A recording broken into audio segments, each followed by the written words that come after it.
Je m'appelle Margot, je suis chanteuse, je suis la fondatrice du groupe Orphée qui est spécialisé en musique événementielle.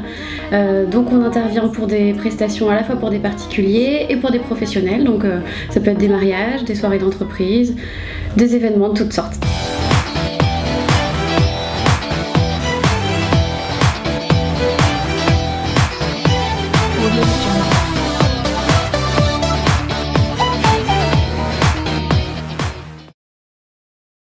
Alors on a un répertoire assez varié.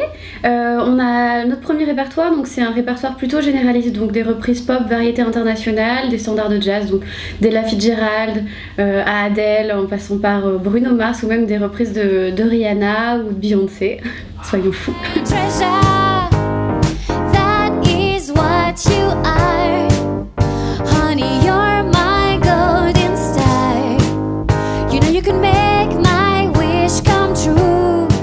Après on a un répertoire pour les mariages, donc de cérémonies de mariage, cérémonies laïques, cérémonies religieuses, donc ça c'est un peu plus à la carte. Et enfin on a un dernier répertoire qui est un répertoire de Noël. Le répertoire de Noël c'est plutôt dans l'esprit des chœurs anglo-saxons. Orphée existe depuis tout pile 2 ans. Au départ en fait on était juste deux, donc Paquito le pianiste et moi.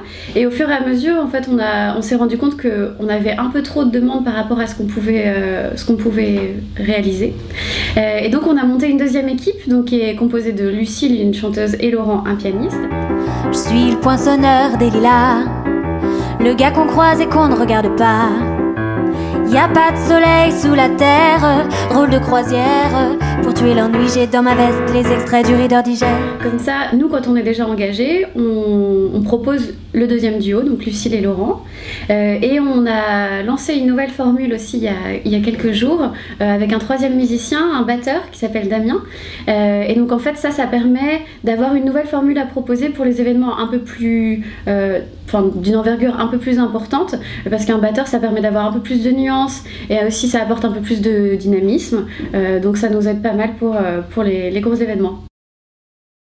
J'ai regardé ce qui se faisait un petit peu autour, c'est vrai, dans les autres groupes de musique événementielle, et c'est vrai qu'à Paris il y a beaucoup de musiciens, beaucoup de groupes de musique, mais il y a surtout beaucoup de groupes de musique événementielle dans le jazz, donc à la fois avec chanteur ou sans chanteur, et ce dont je me suis rendu compte par mon expérience, c'est qu'en fait les gens, pour une soirée d'entreprise ou un mariage, ils apprécient le fait de connaître les chansons, de les reconnaître et de se demander ah mais au fait qu'est-ce qui chante ça ou qu'est-ce qui fait ça.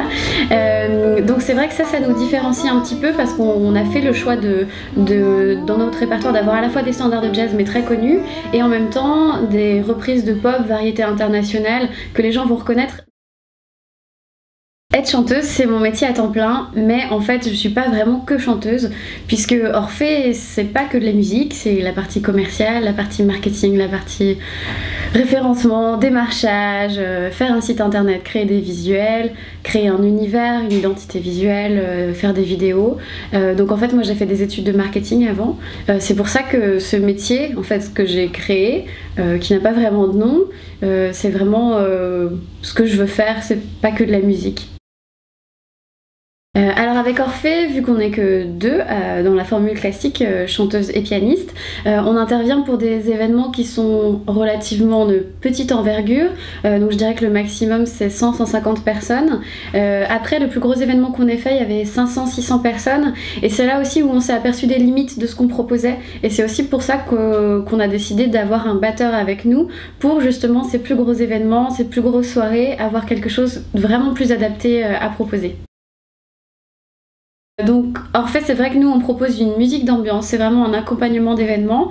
On n'est pas là pour faire le concert, on n'est pas là pour pour être au premier plan. C'est vrai que les gens de temps en temps écoutent, reconnaissent, mais vraiment ils sont pas là pendant 2 heures à nous regarder devant nous. C'est par moments, ils passent, ils repartent, ils passent. Voilà, c'est un accompagnement, une animation de fond. Quand on veut se lancer dans la musique événementielle, il faut pas avoir peur de plusieurs choses, faut pas avoir peur d'avoir plusieurs casquettes. Donc il faut déjà avoir conscience dès le départ qu'on ne va pas faire de la musique tous les jours, que ce métier-là c'est pas que de la musique. Donc si c'est pas quelque chose qu'on veut, ça va être compliqué parce qu'il y a des périodes en fait. L'année est assez séquencée, donc il y a des périodes où on joue beaucoup, où c'est super, on voit beaucoup de gens, on partage la musique, et il y a des périodes où en fait on est beaucoup derrière son ordinateur parce qu'il faut travailler sur le reste. Alors n'hésitez pas à nous contacter sur notre site internet, à nous envoyer un petit message récapitulant la date de votre événement, les horaires, le lieu, pour qu'on vous réponde au plus vite.